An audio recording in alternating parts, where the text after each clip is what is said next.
साधना news की पहले थी, फिर से हम उसे दोबारा हासिल करेंगे।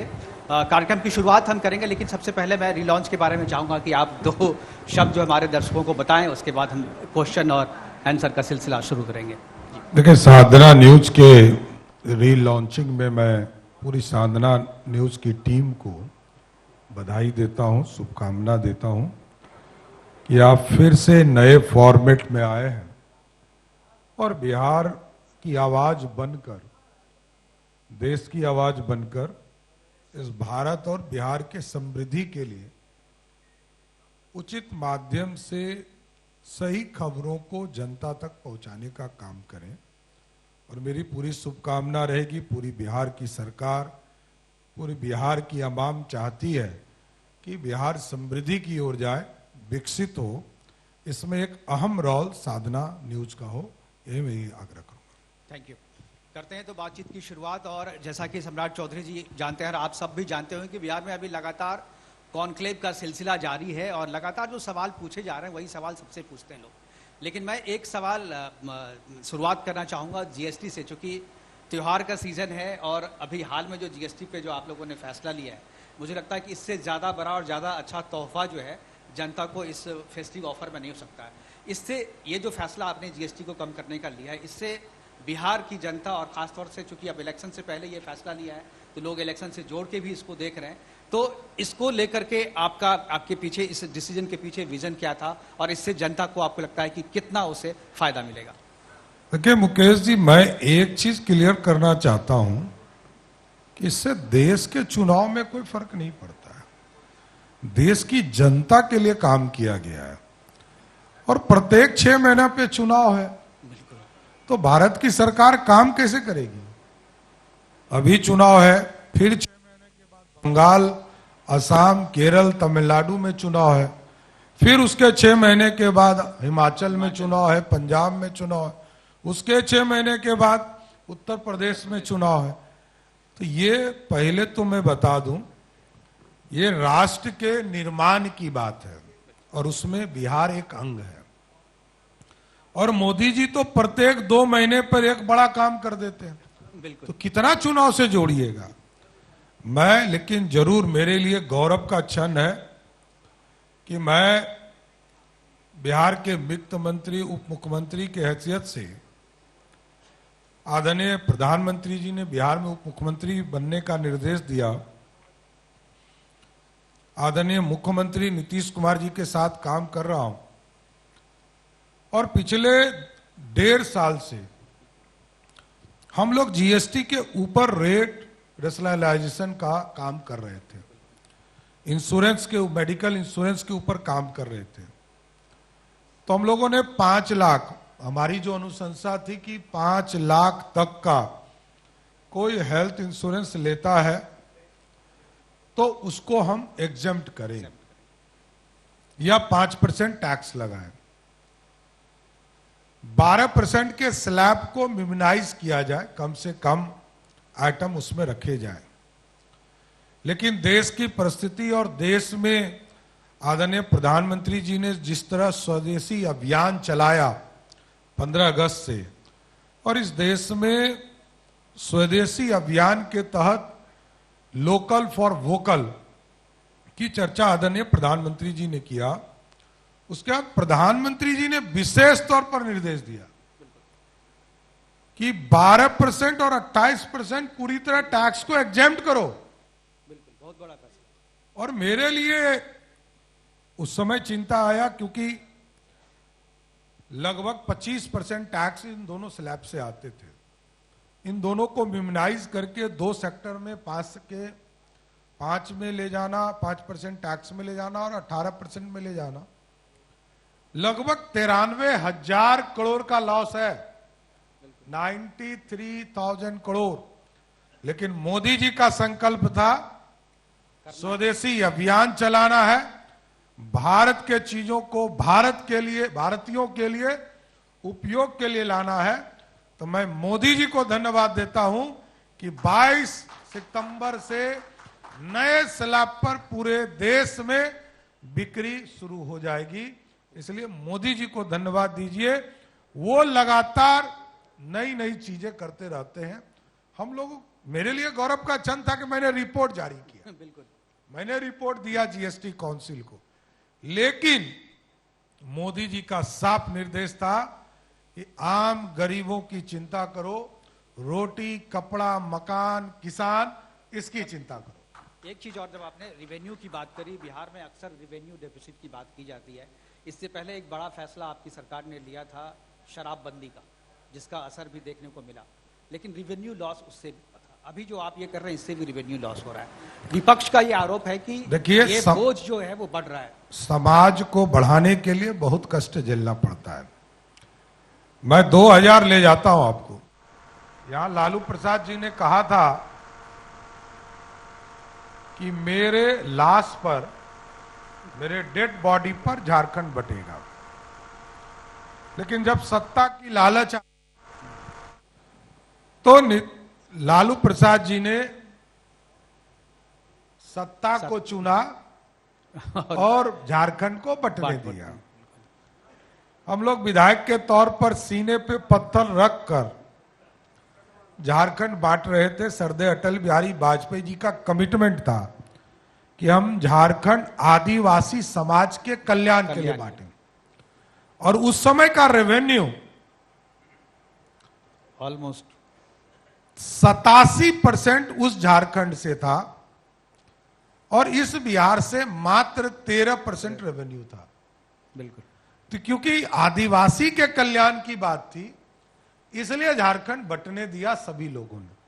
मात्र 3 विधायकों ने उसका विरोध किया। 325 एमएलए होते थे और मात्र 3 विधायकों ने विरोध किया। मैं कहता हूं, नीतीश कुमार जी का अपने जीवन का सबसे बड़ा फैसला है, वो है शराबबंदी। और आज शराबबंदी नहीं होता तो लगभग 30,000 करोड़ रुपया की राशि हमको प्राप्त होती, इसमें कहीं दो मत नहीं। लेकिन उससे बड़ी बात है, गांव में जाके देखिए, बहनों से पूछिए, समाज के महिलाओं से पूछिए, उनको पूछिएगा और गांव के लोगों से पूछिएगा, तो ये पता चलेगा कि 30 करोड़ कम है उनके जीवन में सुकून लाने के लिए। बिल्कुल, इसलिए ये जीवन है, जीवन, और और इस जीवन में कई फैसले देश के कल्याण के लिए, राज्य के कल्याण के लिए लिया जाता है। आज मोदी जी ने यदि 93,000 करोड़ का लॉस भारत में सहा है, तो आज यदि दुनिया में कोई आंख दिखा रहा था, जिसको दुनिया का दादा लोग कहते हैं, दादा ने 300% टैरिफ भी लगाया, तभी मोदी जी झुके क्या? बिल्कुल नहीं झुके। यही है मोदी मैजिक। बिल्कुल, मोदी जी समय के हिसाब से भारत को श्रेष्ठ बनाने का काम करते हैं। आज दुनिया मोदी जी के तरफ देख रहा है। दुनिया मोदी जी के तरफ, ट्रंप ने भी कहा कि मैं अपने दोस्त को मनाऊंगा। इसका मतलब साफ है कि दुनिया में जो हमारी धाक है 140 करोड़ भारतीय, इसकी धाक पूरे देश और दुनिया में गूंजता रहे, यही कल्पना भारत की है। बिल्कुल। सम्राट जी, आपका करीब 3 से ज्यादा दशकों का आपका राजनीतिक करियर रहा है और आपने बिहार को नीचे से इस मुकाम तक पहुंचते देखा है। मैं एक चीज चाहूंगा जो कि आप करें, हमारे दर्शकों के साथ साझा करें, कि जब अभी भी जो चुनाव होता है तो उसके सेंटर में जंगल राज, लालू सरकार, लालू ने जो किया था, इस विचारधारा या इस मेंटालिटी से बिहार कब निकल के आ पाएगा और विकास के मुद्दे पे चुनाव लड़ेंगे? देखिए, चुनाव पिछले 20 वर्षों में विकास पे ही हुआ है, नहीं तो 1-2 जातियों के गठबंधन से हम चुनाव नहीं हारे। बिल्कुल, 219 जातियां बिहार में है। जातियों का गठबंधन तोड़कर सभी वर्गों ने, परसेंटेज आगे पीछे हो सकता है, लेकिन एनडीए को वोट करने का काम किया। बिल्कुल, तब तो 206 सीटें हम जीत रहे थे। आज भी जनता के बीच में स्पष्ट है कि सभी जातियों, सभी वर्गों का वोट विकास विकास विकास के मॉडल पर होना है। और जहां तक आपने कहा कि पुराने इतिहास को जानना जरूरी है, हम कहते हैं इतिहास के पन्ने में कि स्वर्णिम काल वाला बिहार था। क्यों कहते हैं? इतिहास में ये लिखा हुआ है। 40 वर्षों तक कांग्रेस पार्टी ने बिहार को लूटा, 55 वर्षों तक भारत को लूटा। ये कैसे छोड़ देंगे? बिहार में 15 वर्ष तक लालू जी, राबड़ी जी मुख्यमंत्री रही। यदि वो काल हटा दीजिए और नया 15 साल उसमें जोड़ दीजिए, और यदि 2010 से हमको ये मौका मिल जाए, 15 साल बैक मिल जाए, तब तो बिहार बॉम्बे से आगे चला जाएगा। यही तो मैं कह रहा हूं। बिल्कुल। ये गैप किसने दिया? श्री बाबू के बाद कोई मुख्यमंत्री लालू जी तक 5 साल पूरा नहीं करता। देख लीजिए आप, पूरा इतिहास। जितने लोग आए, 1 साल, 1.5 साल, 3 साल, जगन्नाथ मिश्रा जी 3 बार मुख्यमंत्री बने, तब भी 5 साल नहीं पूरा हुआ।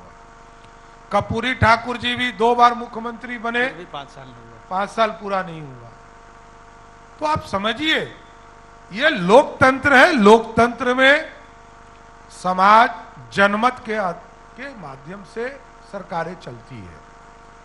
लेकिन कांग्रेस पार्टी अपने नेतृत्व को बदलते रहा और रफ्तार बिहार नहीं पकड़ चुका। आज मैं यही कह रहा हूं, 1970 में मैरीन ड्राइव बना बॉम्बे में। यदि हम 1980 में मैरीन ड्राइव बनाए होते तो आज हम कहां होते? बिल्कुल। 1888 में लंदन में मेट्रो बना। हम आज मेट्रो अगले 10 दिन में पूरा कर रहे हैं। हम कितने पीछे हैं? ये तो मैं कह रहा हूं।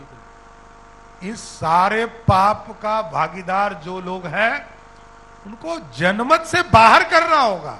बिल्कुल। कोई दूसरा उपाय नहीं है। देखिए, जो भी राजनीतिक तौर पर बिहार के विकास के लिए बाधक हुए, उसके लिए चिंता तो करनी ही पड़ेगी। उनको सत्ता कैसे दे सकते? और आगे भी, क्योंकि डबल इंजन की सरकार आज यहां है। और मैं झारखंड और बिहार के बाद बता रहा हूं, जिस झारखंड में 87% रेवेन्यू था, जब 2025-26 में मैं बजट पेश कर रहा था, तो मेरे लिए वो गौरव का क्षण था। झारखंड का बजट 1,40,000 करोड़ का था और मेरा बजट 3,17,000 करोड़ का था। ये बदला हुआ बिहार है। जबकि आज नेतृत्व है, उद्योग नहीं है। कल उद्योग था। 1990 से 2000 तक बिहार में टाटा यहीं था, बोकारो स्टील यहीं थे, माइंस यहीं था। उस समय रेवेन्यू का 1,40,000 करोड़ का था और मेरा बजट 3,17,000 करोड़ का था। यह बदला हुआ बिहार है। जबकि आज नेतृत्व है, उद्योग नहीं है। कल उद्योग था। 1990 से 2000 तक बिहार में टाटा यहीं था, बोकारो स्टील यहीं थे, माइंस यहीं था। उस समय रेवेन्यू का 1/3 हिस्सा इन्हीं से आता था, सिर्फ माइंस से आता था। और मैं कह रहा था 87% रेवेन्यू झारखंड से आता था। तब भी हम बिहार नहीं बना पा रहे थे। आज कुछ नहीं है, बालू है, पानी है और एक लालू जी है लायबिलिटी के तौर पर। उसके बावजूद बिहार बढ़ रहा है। आज आप पटना से गया चले जाइए, 4 घंटा लगता था पटना से गया जी जाने में, अब 1 से सवा घंटा। आज 1.25 घंटे में आप चले जाइए। मैं भी गया था सवा और सुशासन, मुकेश जी समझिए, रात के 11 बजे खाना खाइए घर में और एक लॉन्ग ड्राइव करने के लिए बेगूसराय निकल जाइए। मोकामा का पुल लॉन्ग ड्राइव देखकर अपने घर सुरक्षित बिल्कुल आप अपने घर आइए। व्यक्तिगत झगड़ा है तो भाई पुलिस को बता के जाइए। व्यक्तिगत झगड़ा आपका किसी से है, कोई व्यक्तिगत दुश्मन है तब तो पुलिस को बता के जाइए, सुरक्षा को बता के जाइए। लेकिन यदि कोई आपको झगड़ा नहीं है, कोई विवाद नहीं है, तो मैं आपको स्पष्ट कहता हूं कि रात के 12 बजे निकलिए, हमारी बहनें निकलती है, बिल्कुल कोई खतरा नहीं बिहार। बिल्कुल। हम लोग जब बिहार छोड़ के गए थे तो लगता था कि ये बिहार देखने को नहीं मिलेगा फिर। अब जब दिल्ली से आते हैं तो लगता है बिहार जितनी बार आता है उतनी बार बदला हुआ लगता है। और अभी आपने गया की बात की, अभी गया में गया था, विष्णुपद मंदिर दर्शन करके आया, 1.25 घंटे में पहुंच गया मैं एकदम। और रास्ते भर कोई चर्चा ही नहीं, सिर्फ तारीफ, क्योंकि आप मजबूर हो जाएंगे तारीफ करने के लिए। आप कितना भी सरकार के विरोधी हैं, कितने भी दूसरे दल के हैं, लेकिन जब आप सड़क पे चलेंगे तो तारीफ करने के लिए आप मजबूर हो जाएंगे। ये चीज मैंने फील किया है वहां पे। बिहार में एक एयरपोर्ट था, पटना एयरपोर्ट, जी, जहां 2,57,000 लोग यात्रा करते थे साल भर में। आज के तारीख में लगभग 56 लाख लोग यात्रा करते हैं। और आगे का जो प्रदेश है पूरे बिहार का, अब तो पटना एयरपोर्ट पर 1 करोड़ लोग यात्रा करेंगे। बिल्कुल। गया जी का एयरपोर्ट तैयार हो गया, पूर्णिया का कल किया, पूर्णिया आदरणीय प्रधानमंत्री जी ने तैयार करवा दिया मात्र 5 महीने। और दरभंगा एयरपोर्ट, अब तो पूर्णिया, दरभंगा, पटना और गया, इन तमाम एयरपोर्ट को हमने एक सुविधा दिया है कि 5, जैसे यहां का रनवे थोड़ा छोटा है, और क्योंकि अभी पूर्णिया और दरभंगा इंटरनेशनल नहीं बना है, पटना इंटरनेशनल है, लेकिन कोई इंटरनेशनल फ्लाइट उड़ता नहीं है, तो मैंने कहा यहां पर उतरने में उसको 4 लाख रुपया प्लेंटी देना पड़ता है, क्योंकि इसका रनवे छोटा है, तो कुछ सीटें खाली रखनी पड़ती। तो हम लोगों ने मुख्यमंत्री जी से सहमति लेकर पटना से यदि काठमांडू जाइएगा तो आपको 5 लाख का इंसेंटिव देंगे उस एरोप्लेन को। और यदि थाईलैंड, सिंगापुर, बैंकॉक, दुबई जाएंगे तो 8 लाख रुपया देंगे कि आप बिहार से यात्रा सीधा कराइए, अब बाहर जाने की जरूरत नहीं। और अब तो मैंने कल राम मोहन नायडू जी आए थे, सिविल एविएशन मिनिस्टर, तो हमने उनसे विशेष तौर पर आग्रह किया कि बिहार का सबसे बड़ा एयरपोर्ट पूर्णिया एयरपोर्ट है, जो 1100 फीट का है, तो वहां पर इंटरनेशनल फ्लाइट तुरंत चालू और वहां तुरंत चालू होगा तो इंटरनेशनल मार्केट में हमारा फ्रूट आइटम्स है, बिल्कुल, ड्रैगन फ्रूट उस इलाके में बिल्कुल, मक्का, हमारा कतरनी चावल भागलपुर का, कमलम, पूरी तरह, तो पूरा उस इलाके में जो मखाना है, जो आज दुनिया का सुपर फूड बना हुआ है, इसको हम इंटरनेशनल मार्केट में ले जाएंगे और डॉलर से बेचकर बिहार के खजाने में लाने का काम। तो आपने मखाना की बात करी तो मैं, कृष्ण मोहन महतो जी हमारे जो यहाँ पैट्रन है, मखाना के बिजनेस में है, और मुंबई में, महाराष्ट्र में मखाना को एक नई पहचान मखाना के थ्रू बिहार को दिलाई है। एक बार मैं उनके लिए भी चाहूंगा कि एक बार ताली बजाएं। धन्यवाद देता हूं उनको। बिल्कुल। और इनके साथ साथ कई साथी ऐसे हैं, मैं बता रहा हूं। मैं अभी बैंगलोर गया था मखाना उत्सव मनाने, और ये पूरी कल्पना है बिहार, क्योंकि लगभग 82%, 82% जो मखाना का उत्पादन होता है वो बिहार में। इसलिए कल प्रधानमंत्री जी आए और मैं प्रधानमंत्री जी को धन्यवाद दूंगा कि मखाना बोर्ड जो निर्माण हुआ उसको बिहार को देने का काम किया। बिहार से राष्ट्रीय मखाना बोर्ड का निर्माण हुआ। मैं प्रधानमंत्री जी को विशेष तौर पर धन्यवाद भी देना चाहता हूं कि हम इसके प्रोसेस को और आसान कर सकें, क्योंकि अभी जो मखाना का उत्पादन है व्यक्ति को स्वयं पानी के अंदर घुसकर निकालना पड़ता है, और तो इसको पूरे प्रोसेस को आसान कैसे किया सकता है, बिल्कुल, इस पे पूरा स्टडी होगा, उसके रिसर्च होंगे, इस पर कार्रवाई की जाएगी। एक चीज सम्राट जी, जैसे आपने महाराष्ट्र की बात की, मुंबई की बात की, महाराष्ट्र का निर्माण हो, गुजरात का निर्माण हो, तमिलनाडु का निर्माण हो, जितने भी विकसित जैसे पंजाब का निर्माण हो, बिहारियों का उसमें भूमिका उसमें रही है। बिहारियों ने इन राज्यों को बनाया, लेकिन बिहार को बनाने में उनकी अभी जो बिहार बनी उसमें बहुत सारे बिहारी जो हैं छूट गए हैं, क्योंकि वो कहीं बाहर गए हैं, पलायन करके उनको जाना पड़ा था। क्या सरकार की ये पॉलिसी है कि वो जो बिहारी जो बाहर दूसरे राज्यों को बनाए थे, वो इस बिहार के निर्माण में अपनी भागीदारी के लिए वापसी कर सके, ऐसी कोई पॉलिसी है? देखिए, उचित समय है, अब लौट चले, और इसलिए लौटने की बात कर रहा हूं। बिहार उस जगह पर खड़ा है जहां से टेकअप करने वाला है। बिहार में उद्योग नहीं थे, 17 इथेनॉल फैक्ट्री खोले गए, जहां यहां पर मक्का 1000 रुपया कुंटल भी नहीं बिकता था, 2500 रुपया कुंटल बिक रहा है। जो खुदी है हमारे यहां, जो वेस्टेज ऑफ राइस है, उसको उपयोग में लाया गया और इथेनॉल प्लांट बनना शुरू हुआ, और आज पूरी तरह लोगों को इसका, किसानों को फायदा मिल रहा है।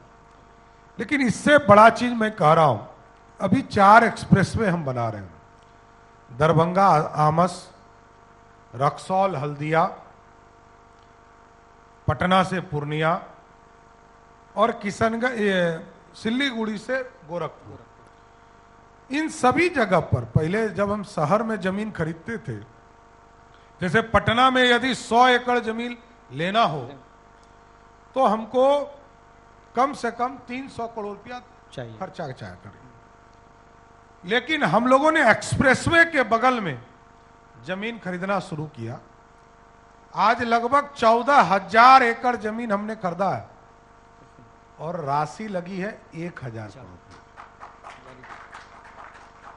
मधेपुरा में, सहरसा में, बेगूसराय में, मुंगेर में, बांका में आपको जमीन खरीदा गया, जहां जमीन आज के तारीख में 40 करोड़ में 500 एकड़ खरीद रहा हूं, 60 करोड़ में 1,000 एकड़ खरीद रहा हूं।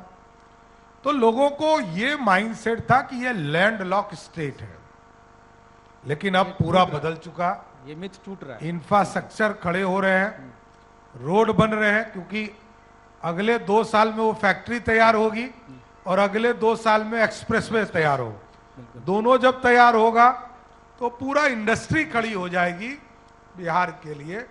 इसलिए मैंने कहा कि पावर सेक्टर, चाहे फूड प्रोसेसिंग यूनिट्स हो, हैवी इंडस्ट्री हो, सबके प्रोसेस करके बिहार में एक उत्तम राज्य बनाया जा सकता है, जहां उद्योग धंधे को बढ़ाया जा सकता है। बिल्कुल। और बिहारी तभी लौट कर आएंगे जब यहां पर उनको हम रोजगार देना शुरू करेंगे। रोजगार देना शुरू कर दिया गया, लेकिन और आगे चीजों को क्रिएट करना है।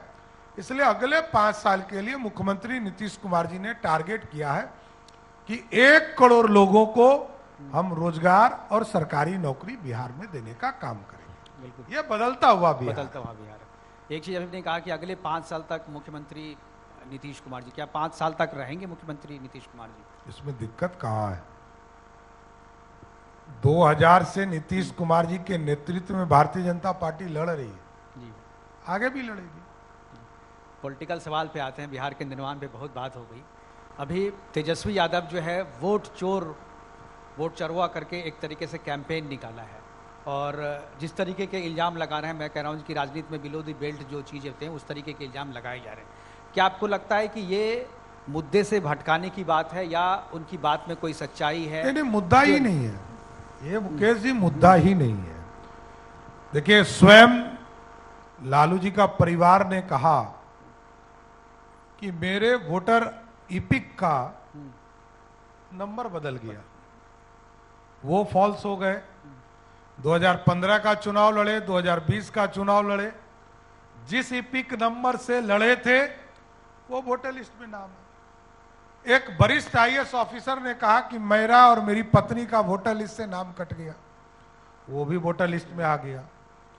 देश के युवराज, सो कॉल्ड युवराज, इस देश के युवराज ने कहा कि एक औरंगाबाद की बहन के बारे में कहा कि इनका वोटर लिस्ट में नाम कट गया, उसका भी वोटर लिस्ट में नाम आ गया। राघोपुर का विकास किसी ने नहीं किया, नीतीश कुमार जी ने किया।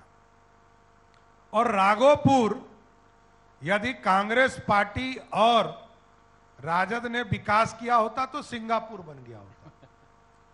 क्योंकि दोनों तरफ गंगा के बीच में वो है। राघोपुर की जनता को दिल्ली ले जाकर खाना खिलाया राहुल गांधी जी ने। चलिए, उनका भाग अच्छा था कि देश के सो कॉल्ड युवराज ने खाना खिलाया, क्योंकि देश के लोगों को तो भूखा ही छोड़ दिया। एक परिवार को खिलाया तो बिल्कुल उसका भी नाम वोटर लिस्ट में निकल गया। भाई, हमारा कहना है एविडेंस तो लाना पड़ेगा ना। ऐसा यार अभी पहला नहीं है।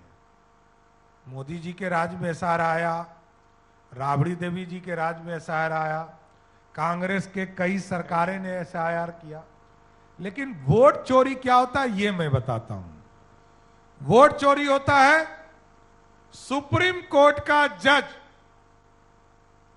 बिना एलएलबी के डिग्री किए हुए किसी को नियुक्त कर देना, इसको कहते हैं लोकतंत्र खतरे में है।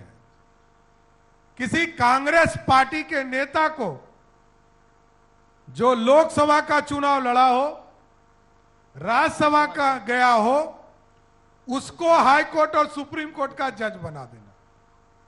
और सबसे ज्यादा दुर्भाग्य तब होता है कि पहले हाई कोर्ट का जज, फिर लोकसभा के उम्मीदवार, लोकसभा राज्यसभा के जीते हुए प्रत्याशी, और तब फिर सुप्रीम कोर्ट।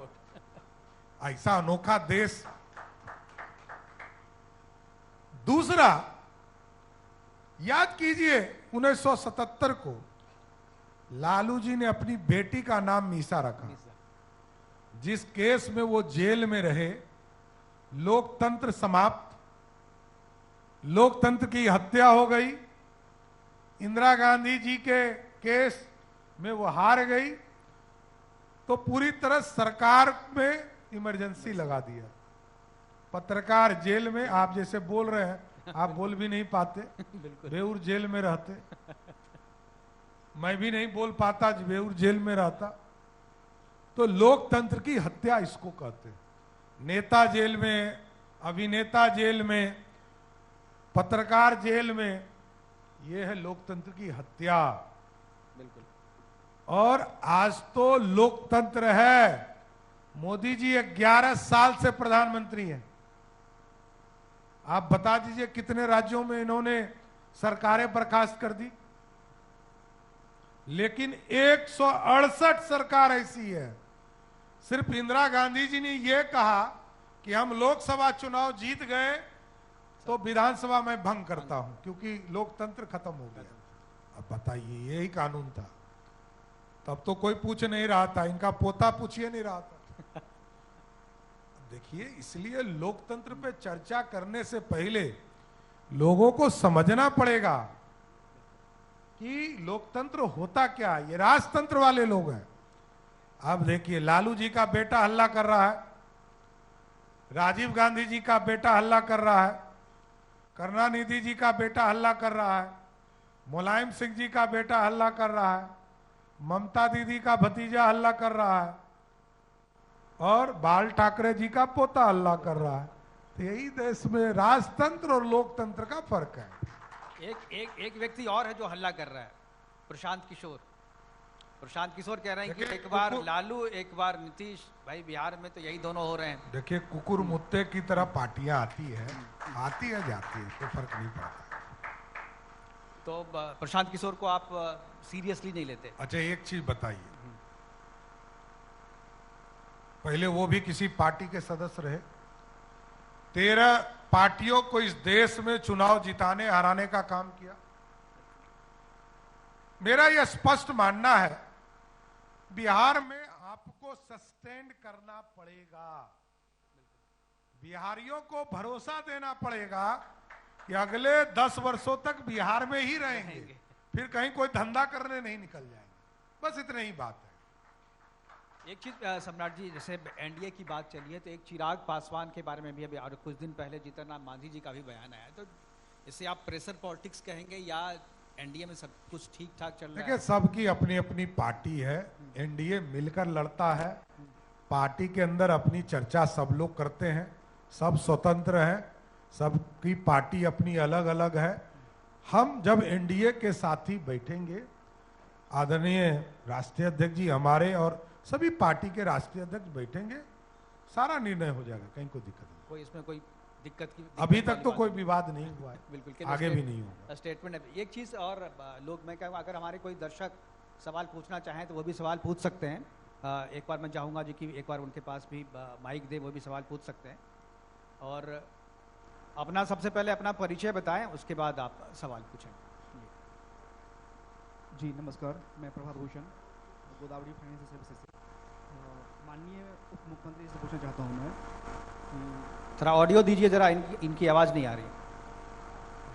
माननीय उप मुख्यमंत्री से पूछना चाहता हूँ मैं कि पिछले कई दिनों में बिहार सरकार ने कई सारे योजनाएं दी हैं। मैं ये जानना चाहता हूँ कि इसके लिए सरकार के पास राजस्व कहाँ से आएगा, क्योंकि बिहार में तो कोई फैक्ट्री नहीं है और जो एक लीकर से जो एक ज़्यादा इसका जवाब इन्होंने दिया है, लेकिन फिर से देखें। मैं देता हूं। देखिए, बिहार 3,17,000 करोड़ का बजट वाला राज्य है। इसमें लगभग 70,000 करोड़ बिहार का अपना संसाधन से आता है और लगभग 2,40,000 करोड़ रुपया देश के यशस्वी प्रधानमंत्री नरेंद्र मोदी जी देते हैं, जो बिहार के बजट में देते हैं।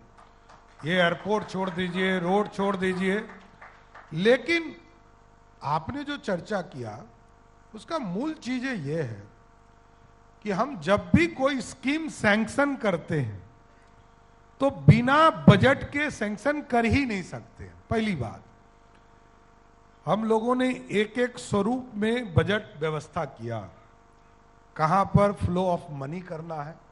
अब जैसे हमारी जीविका दीदियों को रोजगार करने के लिए 2-2 लाख रुपया देना है, तो उसमें से जो 10,000 रुपया अभी हम तुरंत देने वाले हैं, तो उसके लिए हमको विशेष कानून बनाने पड़े।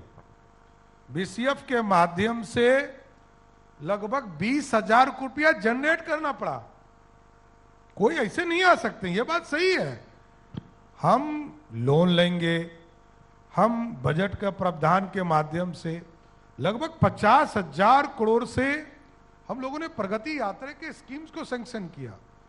12,000 करोड़ रुपया हम लोगों ने वृद्धा पेंशन, विधवा पेंशन और दिव्यांगजन को पेंशन देने का काम किया।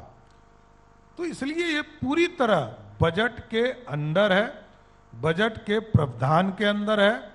और पिछले बार भी, मैं 2 बार से वित्त मंत्री हूं, एक बार 97.36% बजट हमने खर्चा किया और पिछले 24 और 25 के बजट में 99.76% खर्चा राशि में हमने खर्चा किया। इसलिए अगले साल भी हम लगभग 100% राशि खर्चा करेंगे, ये जरूर स्वस्थ है। सर, अभी जो प्रसारण देख रहे हैं हमारा, मुजफ्फरपुर से एक सवाल आया आपके लिए। संजीव कुमार जी हैं और लॉयर हैं, ये कह रहे हैं सम्राट चौधरी जी उप मुख्यमंत्री कब तक रहेंगे, मुख्यमंत्री कब बनेंगे? मैं तो एक राजनीतिक कार्यकर्ता हूं, यही काफी है। सम्राट चौधरी नाम ही काफी है, इसके आगे पीछे क्या टाइटल है मुझे को नहीं पता है। ये तो पार्टी तय करती है, दायित्व देती है पार्टी। मैं लेकिन पिछले 30 वर्षों से पार्टी के लिए काम करता हूं, एक राजनीतिक कार्यकर्ता हूं। बस इतना ही मेरे लिए काफी है। बिल्कुल, एक सवाल मेरा है सर, इसी से जुड़ा हुआ। सम्राट चौधरी को तो पार्टी डिसाइड करेगी, पार्टी अपना मुख्यमंत्री कब डिसाइड करेगी, या हमेशा जो है पार्टी ने डिसाइड किया है? सरदेय अटल बिहारी वाजपेयी जी ने डिसाइड किया कि नीतीश कुमार जी हमारे उम्मीदवार होंगे, तो मेरे ही पार्टी ने उम्मीदवार तय किया। But for how long? नहीं, जितना लॉन्ग हो। यदि नीतीश कुमार जी हमारे लिए विकासकारी नेता है तब तक तो उनको मानूंगा। लालू जी हानिकारक थे तो उनका साथ छोड़ दिया बीजेपी ने। बीजेपी ने ही लालू जी को पहली बार हरदी लगाया, मुख्यमंत्री बनाया, लेकिन जब वो हानिकारक हुए तो साथ छोड़ दिया। नीतीश जी सार्थक प्रयास बिहार के लिए करते रहे, विकास करते रहे, तो उनके साथ खड़ी है। इस बार जो सर चुनाव होने जा रहा है, इस बार ये मैं आखिरी सवाल, मुझे पता है आपने 11 बजे तक आपको कहीं निकलना है, एक आखिरी सवाल, जो अगला जो चुनाव होने वाला है, जिसमें अभी तो आचार संहिता भी लगता है जो नेक्स्ट मंथ फर्स्ट वीक में आ जाएगा, इसके लिए क्या आप लोगों ने कोई विजन डॉक्यूमेंट तैयार किया है? क्या जो विकास का है उसी पे लड़ेंगे आप लोग, जो इतने दिन काम किया है, या कोई? देखिए, पार्टी मैनिफेस्टो बना रही है। नीतीश कुमार जी एनडीए के स्वरूप में पहले ही घोषणा कर चुके हैं कि 1 करोड़ लोगों को रोजगार देना है। इसी में सब कुछ छुपा है। इंडस्ट्री खड़ा करना, स्किल डेवलपमेंट का काम करना, नीचे महिलाओं को ट्रेनिंग देना, महिलाओं को रोजगार से जोड़ना। 1 करोड़ बड़ी संख्या होती है, बहुत बड़ी। अभी 50 लाख, जबकि 10 लाख ही टारगेट रखा था। 50 लाख लोगों को रोजगार और सरकारी नौकरी दिया, तो अब लगता है कि 1 करोड़ हम दे सकते हैं। और हमारा ट्रैक पर गाड़ी आ चुका है, पुल बन रहे हैं, सड़कें बन रही हैं, सड़कें बन चुकी, एयरपोर्ट हो चुका, वाटर ट्रांसपोर्टेशन शुरू होने वाला है, पटना मेट्रो चालू होने वाला है। हम पूरी तरह अब हवाई यात्रा उड़ान भरने वाले हैं। इसलिए मैं साधना न्यूज को, बिहार झारखंड को विशेष बधाई भी देता हूं, शुभकामना भी देता हूं। रीलॉन्च आपने किया, आप बिहार की जनता की आवाज बनकर बिहार के विकास को आगे बढ़ाने का काम कीजिए। बहुत बहुत धन्यवाद। थैंक यू सम्राट जी, हमारे साथ जुड़ने के लिए, इतना लंबा समय देने के लिए।